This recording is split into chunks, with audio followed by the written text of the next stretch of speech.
Let me tell you what makes absolutely no sense. Kamala Harris is taking the day off today. 14 days before an election for president, as the Democratic nominee, she's taking the day off. She's doing no media interviews. She's doing no campaign stop interviews. She's doing absolutely nothing today, taking the day off. And what's amazing, number two, is the fact that just a couple days ago, and all of last week, Kamala and her whole campaign were talking smack about Donald Trump, about how he was too exhausted to be on the campaign trail. He was too exhausted to do interviews. He was canceling interviews. And now she's the one taking the day off. Even though Donald Trump has been doing interviews and campaign stops day after day after day. Even if you go to his website, you see stuff happening day after day. There's events every single day. And as long as this guy's been running for president, he's always been out working people. He did it in 2016, he did it in 2020, he's doing it in 2024. So everybody knows what's going on. And why would they actually tell her to stay home? Why would she be not doing interviews? Well, number one, she's probably exhausted, stressed out.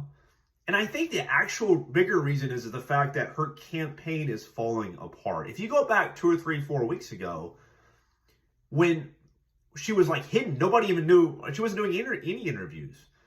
The poly market betting odds a couple weeks ago had her neck and neck with Donald Trump. The battleground stakes on Real Clear Politics, all the states, it was neck and neck. Where are we at today, 14 days before the election? Well, the poly market betting odds have Trump up 30%. The Real Clear Politics average on battleground states, it's Trump was winning all of them. They're just getting their ass kicked. That's what's going on. And so they don't know what to do. They have a terrible candidate in Kamala Harris. You have to admit that. I mean, even if you're on the left, you have to admit this candidate cannot articulate anything. And so their campaign's falling apart. It's looking at outstanding for Trump.